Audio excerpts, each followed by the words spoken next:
கர்த்தருடைய நாமத்துக்கு மகிமை உண்டாவதாக.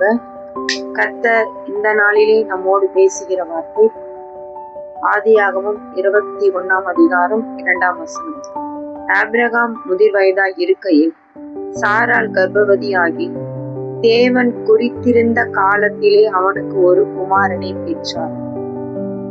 கர்த்தர் குறித்திருந்த காலத்திலே அவர் ஒரு காலத்தை நமக்காக குறித்திருக்கிறார்.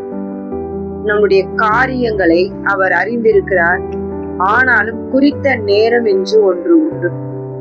பாருங்க, 75 வயதுல ஆபிரகாமை அழைத்தவர் 100வது வயதுல தான் வாக்குத்தத்தம் பண்ணப்பட்ட பிள்ளையை கர்த்தர் கொடுக்கிறார். இதுதான் குறித்திருந்த காலம். அன்பான தேவ ஜனங்களே, நமக்குன்னு ஒரு குறித்த காலம் உண்டு. அது வரைக்கும் நம்ம காத்திருக்கணும். ஆபிரகாம் காத்திருந்தார். பாருங்க, அவருடைய காத்திருப்புல அவர் எவ்வளவு வேணும் சந்தேகமே இல்லாமல் விசுவாசத்தோடு அந்த குறித்த நேரத்துக்காக காத்திருந்தார். நமக்கு ஒரு காலம் உண்டு. நம்மளுடைய காரியங்கள் எல்லாம் கர்த்தருடைய குறித்த காலத்தில் வைக்கப்பட்டிருக்கு. அந்த குறித்த காலத்தில நிச்சயமாய் நம்மளுடைய காரியங்களை கர்த்தர் ஆசீர்வதிப்பார். பாருங்க, ஆபிரகாம் 100 வயதிலும் சாராள் 90 வயதிலும் ஒரு குமாரனை கொடுக்க கர்த்தரால் ஆகும் என்றால், காலங்கள் கடந்து போயிச்சாய், எனக்கு என்ன செய்வதென்று தெரியலையே, நான் என்ன பண்ண போகிறேன், என் கடன் அப்படியே இருக்கே, எனக்கு இன்னும் ஒரு குழந்தை இல்லையே, என் வீட்டினுடைய நிலை இப்படி இருக்கு, என் பிள்ளைகளுடைய நிலை இப்படி இருக்கே என்று ஏதோ நான் மன வேதனையோடு இருக்கலாம். நான் ஒவ்வொரு நாளும் ஆண்டவருடைய சமூகத்துக்கு போறேன், செபிக்கிறேன், ஆனாலும் என் நிலைகள் மாறவில்லையே என்று ஏங்குகிற அன்பான சகோதர சகோதரிகளே, கர்த்தர் நம்மோடு பேசுகிற வார்த்தை குறித்த காலம் வைக்கப்பட்டிருக்கு. அந்த குறித்த காலம் இதுவா கூட இருக்கலாம்.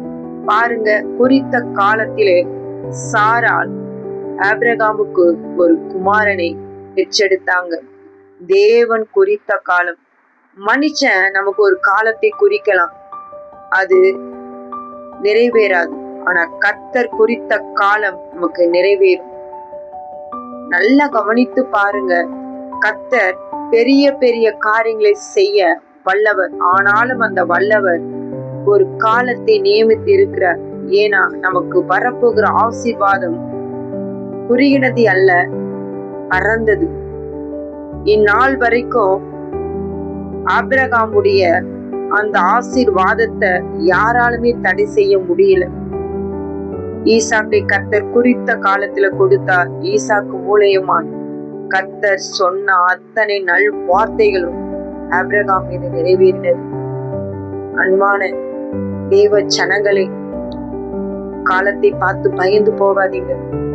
ஏதோ நம்மளுடைய நிலை இன்னும் தரைமட்டமா போகுத கண்டி, இன்னும் கர்த்தர் சொன்ன வார்த்தைகள் நிறைவேறலையே, அவர் நம்மோடு சொன்ன தீர்க்க தரிசன வார்த்தைகள், தரிசனம் சொப்பன நிறைவேறலே கஷ்டப்பட்டு கொண்டிருக்கிற ஒரு இருதயத்துக்கு கர்த்தர் கொடுக்கிற வார்த்தை, நிச்சயமாய் குறித்த காலத்திலே உனக்கு நான் சொன்ன அத்தனை நல் வார்த்தையும் நிறைவேற்றுவேன்.